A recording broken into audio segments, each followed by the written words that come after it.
छोड़ के जाही गे छौड़ी है लगन में, अपने रहो ही भतारा के मांगन में। छोड़ के जाही गे छौड़ी है लगन में, अपने रहो ही भतारा के मांगन में। अजू के सब दिल के लेता अपन कफन में, छोड़ के जाही गे छौड़ी है लगन में, अपने रहो ही भतारा के मांगन में। छोड़ के जाही गे छौड़ी है लगन में, अपने रहो ही भतारा के मांगन में।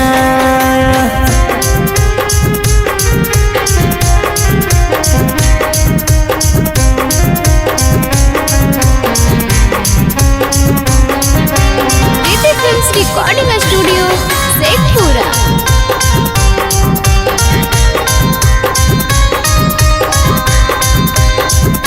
बात हमर समझ न पैनी, हाथे बंदूक धरैनी, कि मनमा भर गेलौता गे छिनरी हमारा भुलैनी।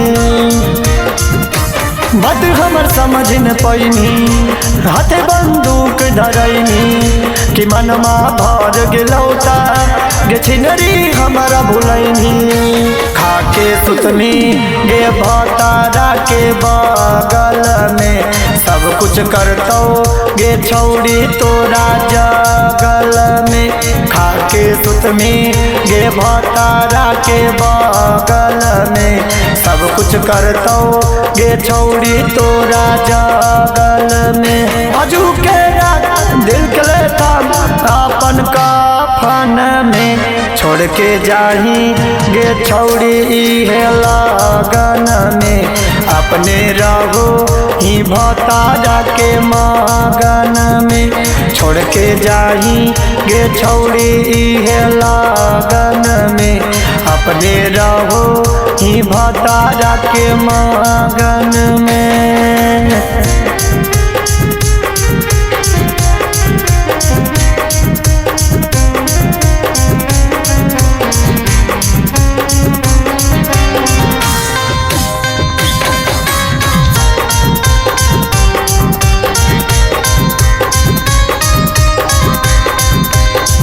पहले मीठी बतियनी, ओकर बाद जल में फसैनी, कि हमारा यूज करके गे छौड़ी जल में भेजैनी।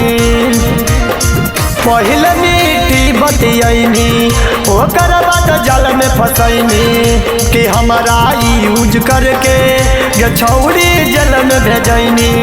सुधा दे प्यारे गे माही रहा कई खेलावा में, कुछ न बिगड़ते गे छौड़ी हमरा जेलावा में। सुधारे प्यारे गे माही रहा कई खेलावा में, कुछ न बिगड़ते गे छौड़ी हमरा जेलावा में।